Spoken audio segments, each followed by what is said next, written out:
All right, here we go, everybody. How's everybody liking the weather guy right about now? Probably not so much, eh? Well, we're going to see if we can do something about that in this extended forecast. It's been pretty raw, pretty rough around here as far as these temperatures go for the first week of May. And, you know, we've been in and out of clouds recently in GR. Looks like a fair amount of clouds, though, overhead, or at least they're covering up the sun momentarily. So I would classify the sky condition as partly sunny. We're trending towards mostly sunny skies, though, certainly before the sun goes down. These passing stratocumulus clouds, which have already pretty much dissipated or exited the lakeshore communities, they will break down further overhead Grand Rapids and Kalamazoo shortly. And then we're left with mostly clear to just plain clear skies here late evening, and that will set the stage for these numbers to fall off the cliff once again. Got down to 32 in GR last night, 32 in Holland. How about 31 in Kalamazoo?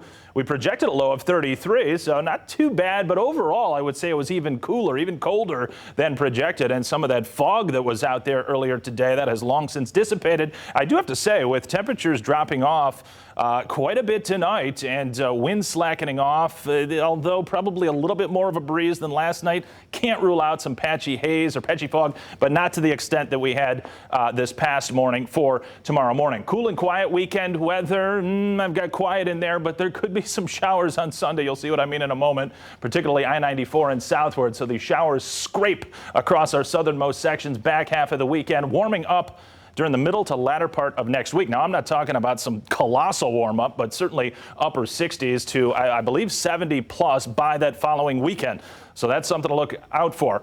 Showers, embedded thunder showers over towards the east side of the state. We did think that there would be a couple pop-up showers here today, but the stable layer near the lakeshore that had moved inland pretty quickly here early this afternoon, such that really didn't have anything come about. So that's some good news. Some sunshine mixing with clouds, temperatures that made it into the low to mid 50s locally. GR more like the upper 40s to around 50 degrees along the lakeshore. This latest system passing through, again, not giving us much in the way of measurable precipitation locally, though there were some spots here across our eastern sections that did get a bit more shower activity earlier today. There's those current temps on the board. Northwest winds, they're brisk, so going at about 15 to 25, gusting higher at times, and those winds will come down, though, pretty dramatically by late evening into the overnight, but probably always maintaining some sort of a light breeze at 5 to 10 into the overnight. Temperatures dropping to between about 29 and 32 degrees. For that reason, freeze warnings in effect from the National Weather Service until 9 a.m. tomorrow morning, going into effect at 2 a.m. tonight. The baby blue or Carolina blue colors, those are just frost advisories around the periphery. 56 and 55. Notice that rain droplet. Thinking I-94 and southward, a good chance for at least some showers on Sunday. So this system's got to be watched, as we've been talking about recently, coming a little bit further northward.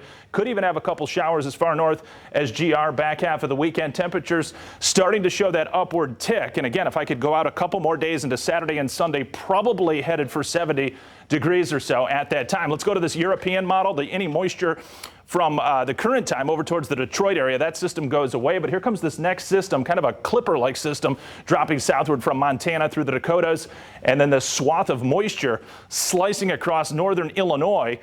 This is the European model. If you were following us yesterday, was marginally further southward. The GFS model is coming up to about Grand Rapids with the rain swath. So these models are coming together probably ultimately to meet in the middle. So I would think around I-94 and southward, best chance for showers. But again, it's got to be watched. Can't rule out a shower or two into GR. That clears out of here. And so Doug and Ryan, once we get behind that system, some ridging and high pressure from the western United States starts to come in day by day, leads us to the upper 60s by late week. 60s are finally going to be nice again. Yeah, it's going to finally feel good like May. By comparison. Empty the